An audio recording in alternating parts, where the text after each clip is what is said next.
Welcome to the Recovery Daily Podcast. I'm your host, Rachel Abassi. I'm a grateful recovering alcoholic and stroke survivor. And I'm using VoiceOver on my Mac. So I don't know if I've ever recorded using my VoiceOver. So what that means is I can't see the screen. Like my screen is black as if I'm using it like a blind person would. So, my symptoms have been really bad over the past, they've just been increasingly bad. So, I decided that nothing's going to change unless something changes. So, I've had to switch over to VoiceOver on both my phone and my computer. So, that's what I'm doing. I'm using my Remarkable. So, we're going back. To old school, old school, like a year and a half ago when I wasn't looking at my computer. And we'll just see how it goes. Like what I noticed was, first off, I didn't know what to click because I haven't used VoiceOver a lot lately. So it's always if I were to look at a bright side, it's always good for me to go back and practice this. The problem is I only do it when I'm not feeling well. And you know how in sobriety I've talked about how pick up the phone when you're feeling good so that when you're feeling bad, it's a habit to pick up the phone. Well, the same applies, as always, to my stroke recovery. When I'm feeling good, I need to use VoiceOver so that when I'm feeling bad, it's not a big deal for me to use it. So, we'll see. You guys know it's a battle for me to like give in, right? To give in and use VoiceOver because I'm slower. It took me about maybe 15, 20 minutes to figure out how to navigate pushing record for this episode. But if I figure it out, then it's going to be easier next time. So to just give you an idea of how I'm feeling, my head is so sensitive right now that my own voice is increasing my symptoms, which is, can you imagine what that feels like when you're talking?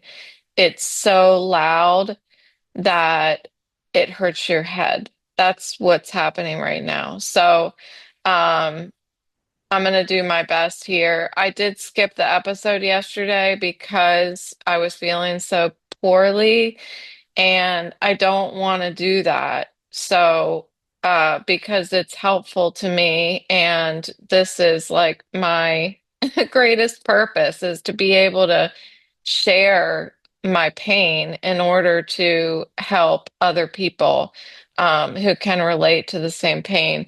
So, yesterday I met with my psychiatrist and we talked about this. We talked about me rebelling against my symptoms because that is exactly why I feel so crappy right now. Because I have, and you all know, you lifetime listeners, I have times when I start being like, screw everything. I want to act like I'm a normal human being with no disability. And when I do that, I pay the price with things like this, like these symptoms where my voice is too loud for myself. It almost feels like it's echoing in my ears. That's how loud it is. And then the other symptom is like, I think they call it drop attack, where the vestibular feeling, the feeling of imbalance is so strong that I instantaneously feel like I'm going to drop out, like I'm just going to fall on the ground. But it is so quick that nothing happens. Like I don't fall over. It's just kind of like a jolt to my system. Um, and I've been feeling that a lot. My head feels like it's in the clouds, and they call it brain fog, I think, but gosh, I wish there was a better word for it. It's more than just feeling like I'm in the clouds. It's like I start getting challenged finding words. I lose my ability to remember what I'm talking about. I visually I can't focus on anything. It hurts to try to focus in on something. So, like, I have something written across the room to, it feels like I have to expend a lot of energy in order to focus on what those words say visually. Um, it feels like I have a concussion. It feels like somebody grabbed my head and just shook it as hard as they could for uh, a few seconds. Um, it feels like I hit my head on like concrete or something. And I can compare to that because I did that in college. I mentioned that the other day. So it feels like that. So it helps for me to keep practicing articulating what the feeling is like because it's just so different. I did get a medication from my neurologist that is a headache specialist for when I have really bad days like today. And so I'm going to try to take it again. I've tried it once and it didn't do anything. So I'm going to give it one more shot to see if that medication does anything. And if it doesn't, I'm just going to let her know for her records that it didn't do anything. And I'm going to throw it out. It's like a $1,700 prescription or something crazy like that. I did not pay that because I have insurance, but it's just wild the ridiculous cost of this medication, and I'm just gonna throw it out, right? Um, it's crazy. So the rebellion that I feel is like I get really frustrated. I don't feel like taking care of myself. I want to act normal. Um, I compared it this morning in my meeting to um, when I was actively drinking and trying to stop drinking unsuccessfully. It was like I knew I needed to stop drinking, but I didn't want to. And that's what it feels like. I know I need to stop using devices, but I don't want to. Um, and when I get backed into a corner like this, symptomatically, um, it reminds me that I've got to try again. Like I've got to keep trying. And when I talk to my psychiatrist, she's like, everything that you're feeling is normal. So first of all, just calm down. Like she didn't say that, but like be gentle with yourself and recognize that it's only been 3.5 years since your stroke and you've come a long way. Like the fact that I even learned voiceover and am doing this right now, I should be celebrating myself. You know, when I say that out loud, I'm like, yeah, like this is totally cool that I'm able to do this like this. Like we'll see, it's going to take me all day to actually write a description. And then the whole image thing, like the thumbnail for my podcast, I don't know any other way to do that other than to look at the screen. But that alone shouldn't be too terrible. If that's the only time I'm looking at the screen, I think that that's a victory for me today. So we'll see what happens, how long it takes me to actually write this description using Word without looking at the computer. And gosh, that's going to be challenging. But I've done it before. I've actually written a whole blog without looking at the screen and uploaded it to my website. So that's pretty amazing, if I don't say so myself. So yeah, I've like retaliating against my disability. And what my psychiatrist and I were talking about, like, I told her, I feel like I've gotten to the point where I accept that this is the rest of my life. Like, I am permanently disabled.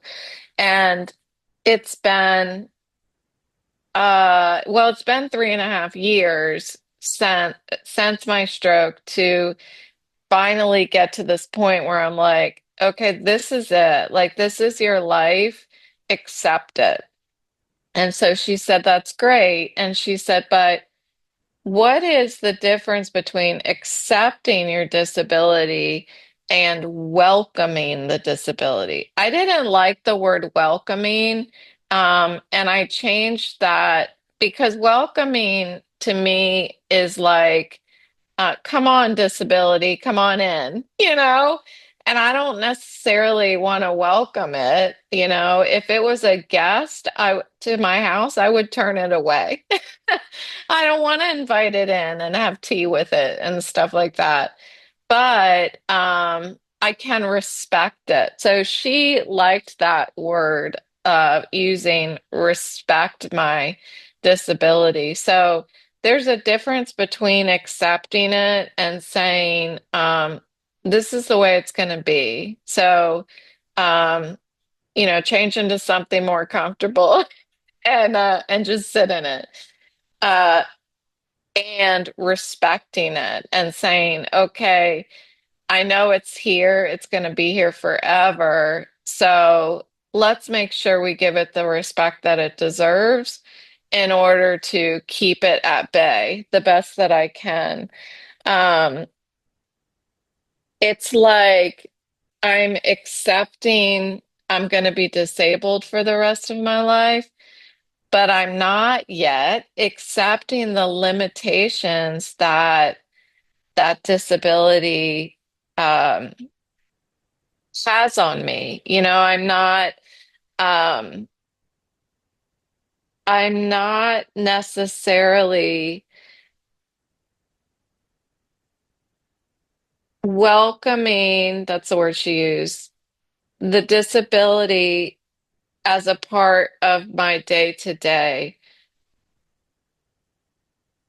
I'm not quite accepting the, sorry, I'm thinking while I'm doing this. That's what we do here. We think while we we record. It's much more authentic, I feel like. Um, Enjoying my life while respecting the disability. So the other night I was on the computer. I was working on my painted pill bottles, and the new thing that I wanted to do is I paint the pill bottles. I'm still kind of feeling like, who the hell wants a painted pill bottle? But I'm doing it anyway, because they're pretty cool. Well, what I decided what's going to make them cooler is if the picture that I painted onto the pill bottle, uh, a print of that picture is on the lid. So the lid says Walgreens, and I wanted to cover that up anyway. So I found a couple of the pictures and I printed them out really tiny, and then I decoupaged them onto the top of the pill bottle lid. And it looks really cute, by the way.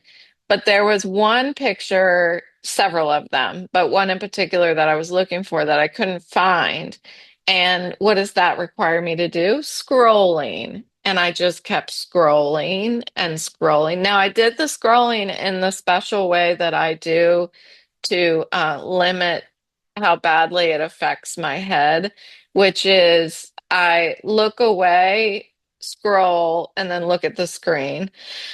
And if I don't see what I'm looking for, I look away, scroll, and then look at the screen, scan the screen again. So I never actually, the goal is to never actually see the screen move, but that act of me moving my eyes away from the screen and back again is still triggering. It's just not as triggering. If I do it enough, I feel just as bad as if I was just looking at the screen and scrolling. So I did it like I just kept doing it. I just kept doing it because I wanted to find the picture. It was like I was throwing a tantrum. That's what I was doing. I was throwing an inner tantrum. Like, this is what I want, and I'm going to do it no matter what the cost. And I knew, I knew that I was going to feel like crap the next day. But I didn't care because I was irritated that I have to want to do something and I can't because of my disability. So when I was talking to my psychiatrist, I said, what I imagine is that it's like somebody who had a stroke, but it impacted their ability to walk safely, or without pain. And I've never been in that position. My stroke did not affect my limbs or anything like that. So I don't know what that feels like, but what I told her was I imagine that it's like me throwing an inner tantrum against my disability is like somebody with not being able to walk safely to the kitchen from the living room, and they do it anyway, and they fall down and they just keep falling down and injuring themselves, and then the next day they've got bruises all over themselves, and then they just keep trying to get up and walk to the kitchen. That's what it reminds me of. The One of the challenges for me is that you can't see what's wrong with me. Like, if somebody was doing that, walking to the kitchen every day and bruising themselves because they keep falling down, others can see what they're doing to themselves. For me, I can wake up in the morning and feel terrible, but nobody can see it. My husband can't see it because if he could, he'd be like, "What are you doing to yourself?" Um, you can't see the bruises, you can't see what's happening, the pain inside my head. Um, and I take advantage of that. I take advantage of the fact that nobody knows what I'm doing to my body, only I do. And that's no different than when I was drinking. And I was like, nobody can see what I'm doing to myself. Nobody can see how much I'm actually drinking until I finally went to the detox place and they took my liver count and saw that my liver was so damaged that they didn't know if it was going to start healing itself while I was there. Thankfully, it did. But when I start feeling this bad, I realize that I might get to the point where I injure myself so bad that I'm not going to get better, that, you know, relaxing, taking naps isn't going to pick me back up again and get me better. And I fear that because when I ignored my symptoms and kept working after my stroke for 2 years, I kept working until I got to the point where I didn't get it better. I wasn't getting better anymore, and I was getting worse. And now I have to take Emgality once a month because of my massive migraines that I get. And even that, sometimes I'm questioning if the effects of that are wearing off. I don't know. I think it all has to do with me not respecting my disability. And yeah, so that's what we were talking about with regard to not taking care of myself. So we started talking about how I reached the point after I had my stroke and I started to recognize how I can apply my sobriety program in all of my affairs, including my stroke recovery. It was then that I became truly a grateful recovering alcoholic, because if I didn't have that sobriety program, I would have been empty-handed to enter into the stroke recovery. I would have been just aimlessly flailing my arms around in the deep ocean. That's what I just would have been so lost. So I became a truly grateful recovering alcoholic when I started to be able to apply that. And that was when I had to leave my job, because I wasn't really accepting the impact of my stroke until the pain, the migraines really set in 2 years later, and I had to leave my job, and the discomfort from looking at the screen and stuff was just unbearable.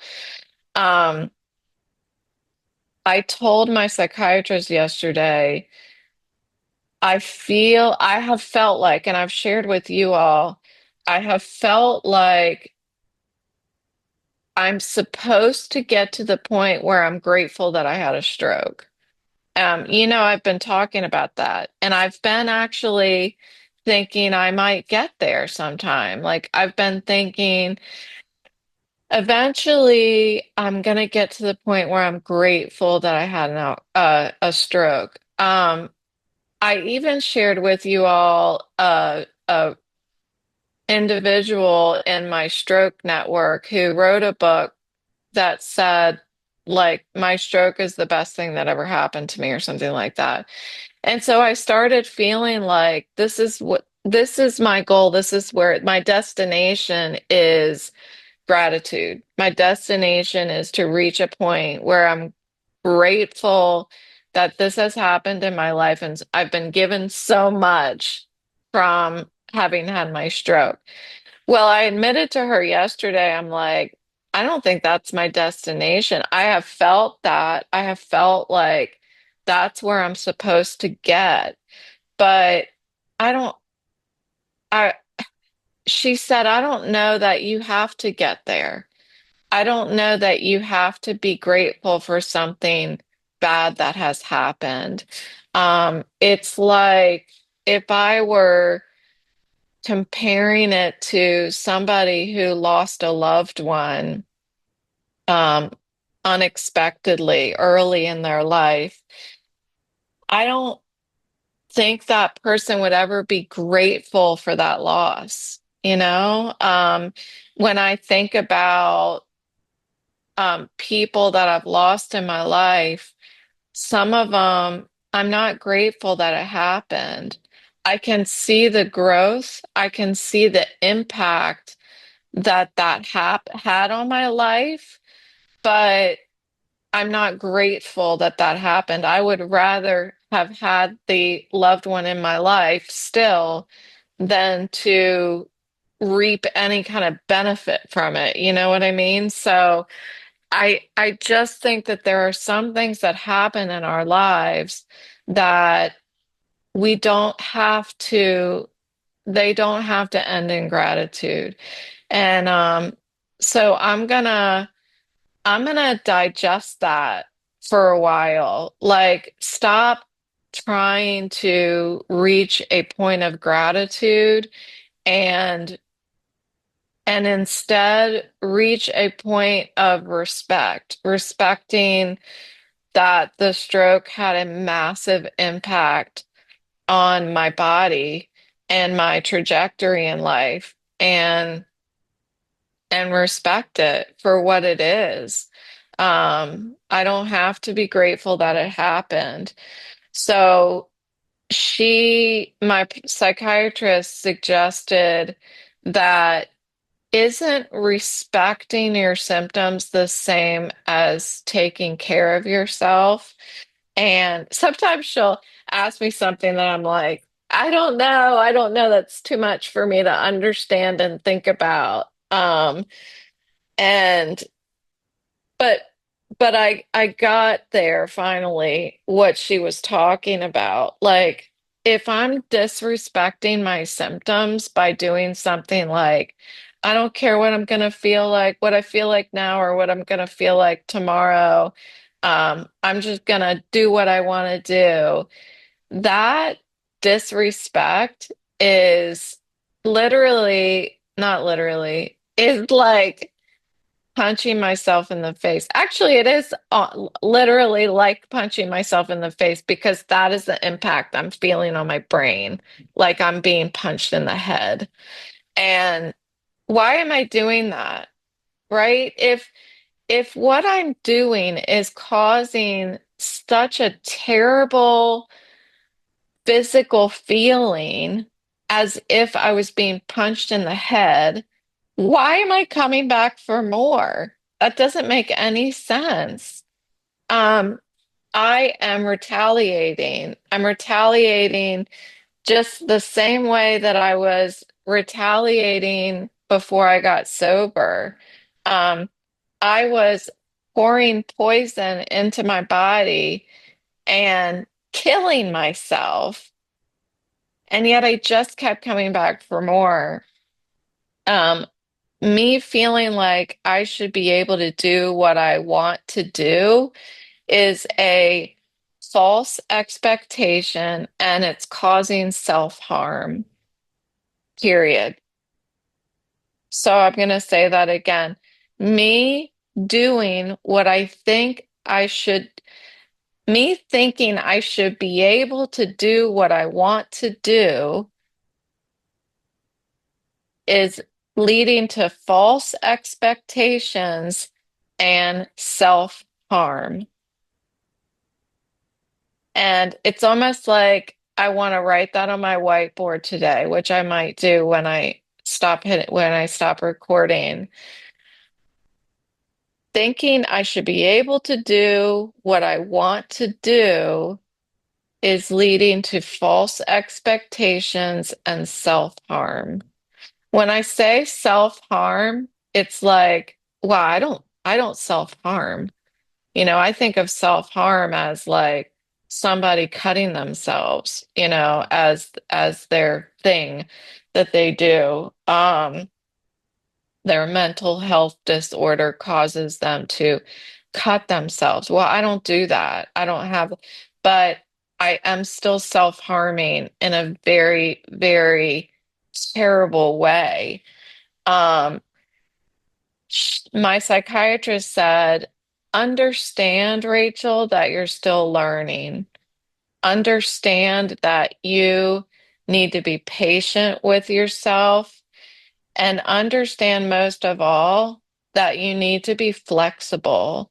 So there is an unpredictable nature to what my disability is if I don't practice self-care, if I don't practice self-awareness. And when I don't practice self-care and self-awareness, that unpredictability leans to the negative.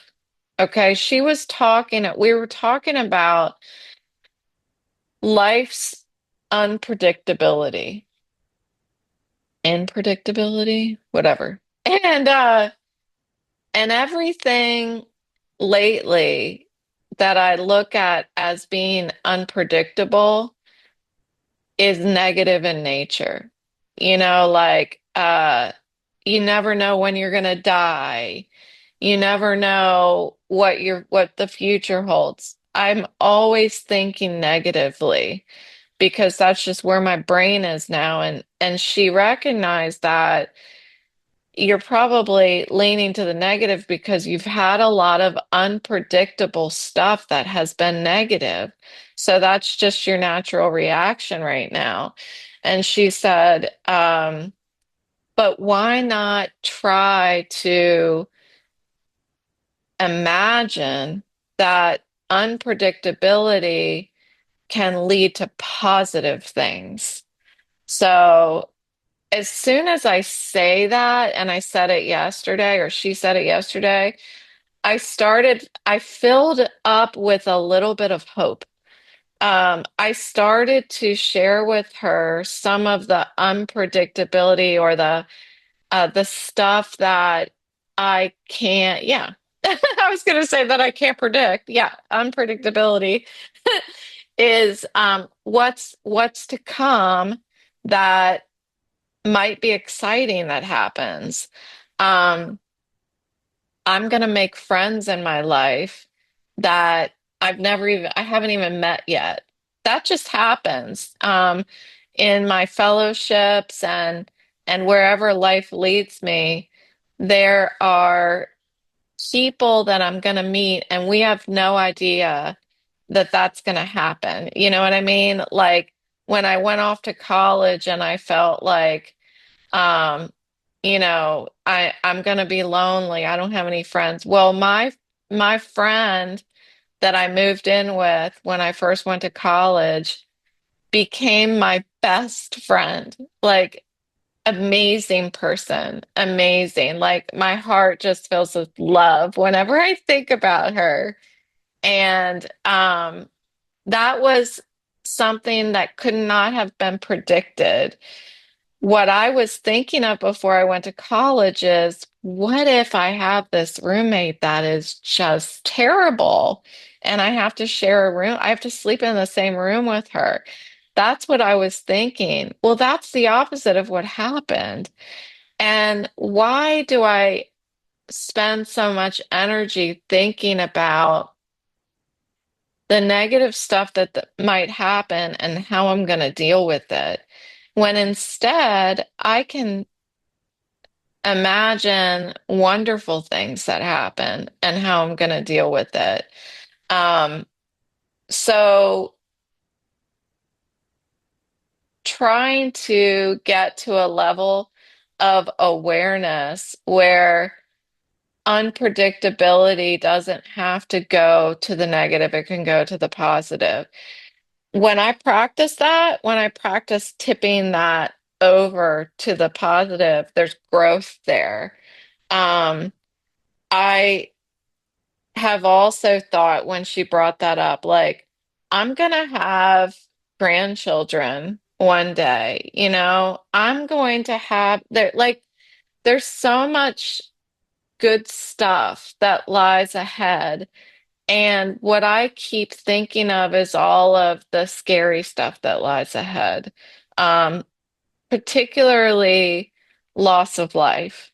That's what I'm hyper focused on these days is the people that I'm gonna lose in my life. And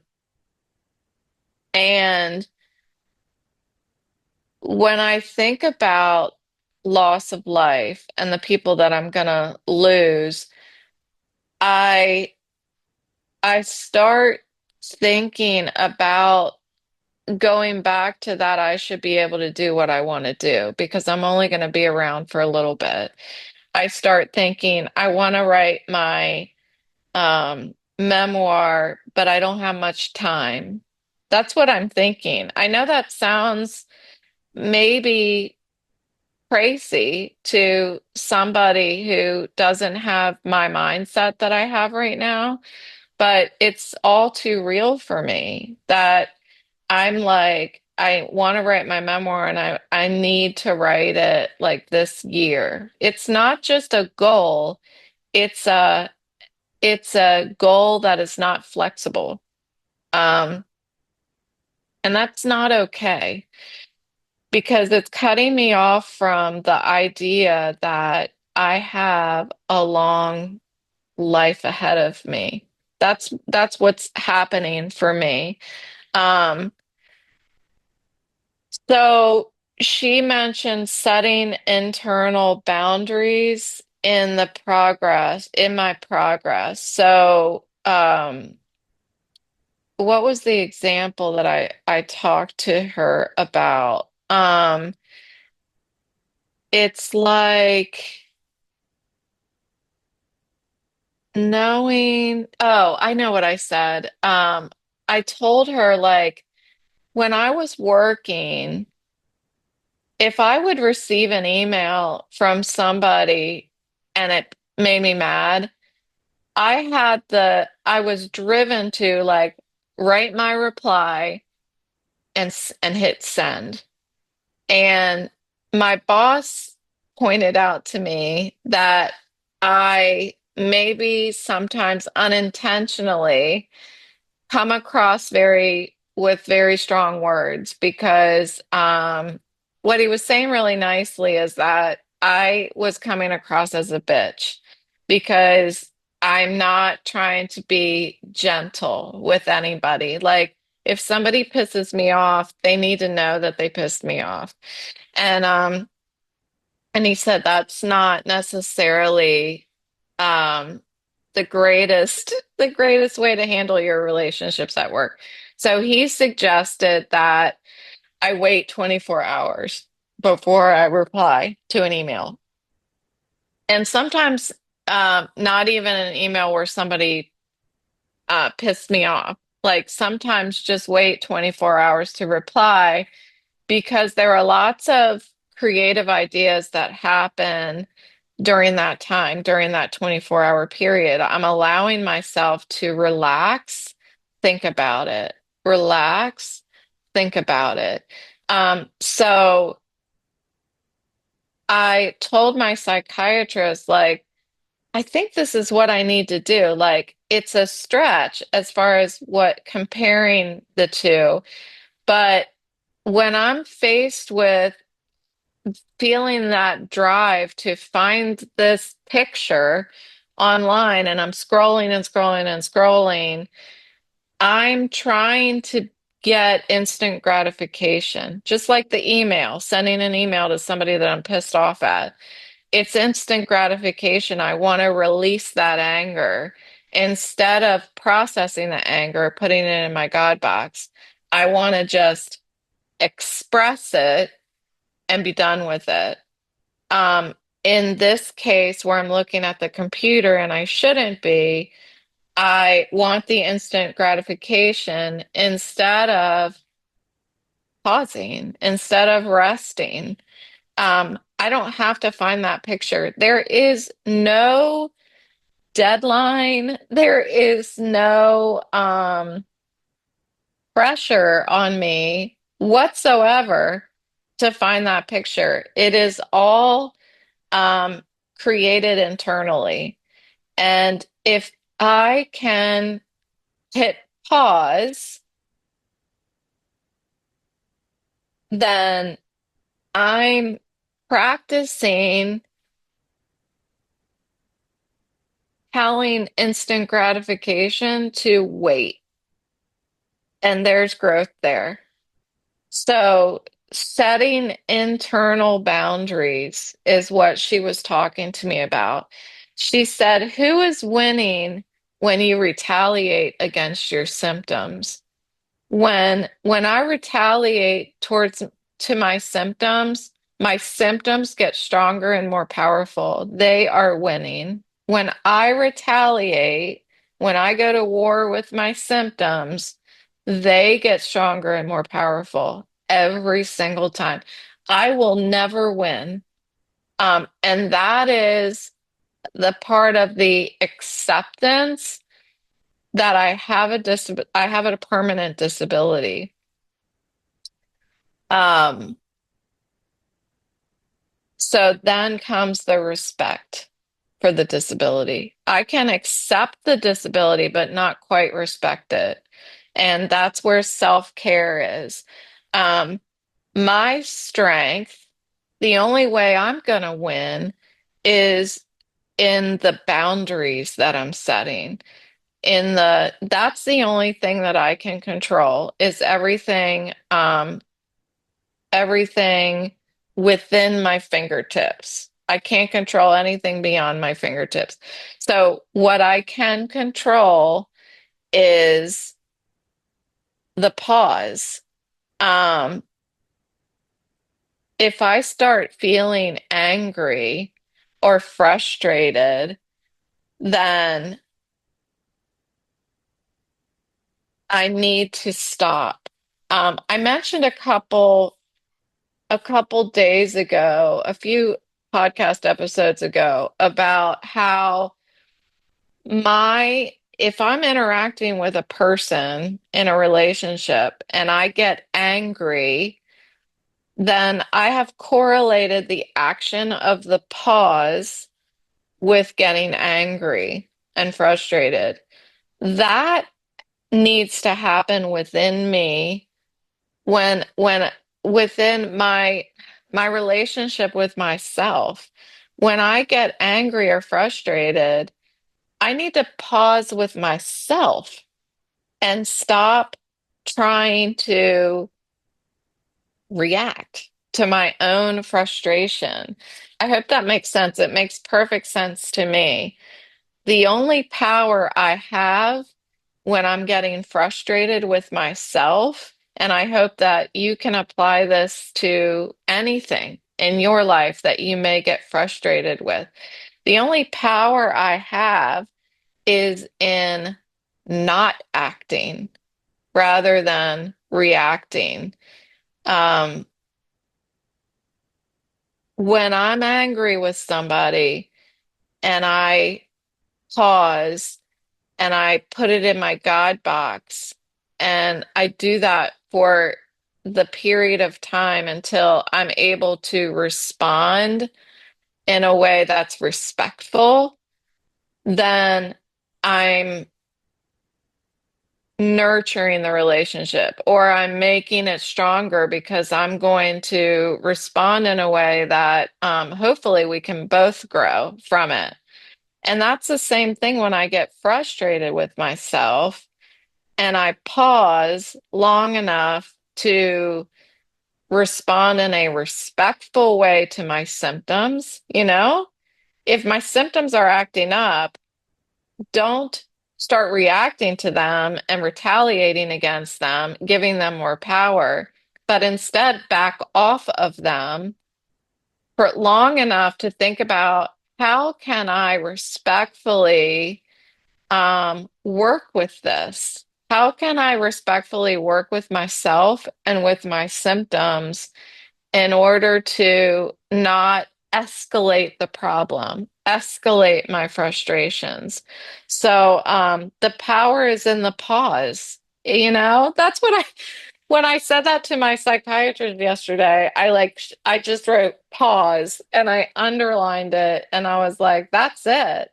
That's the answer. The answer is in the pause. That's what I'm gonna do. I'm gonna pause. And I was gonna say I'm a master of pausing. I'm not, but I'm practiced. And this is just another way that I can practice. So yeah, that's what I've got. So now I'm going to figure out how to click stop recording using voiceover. We'll see how that happens. And I wish you all a great day or evening whenever you're actually listening to this. And I will talk to you tomorrow.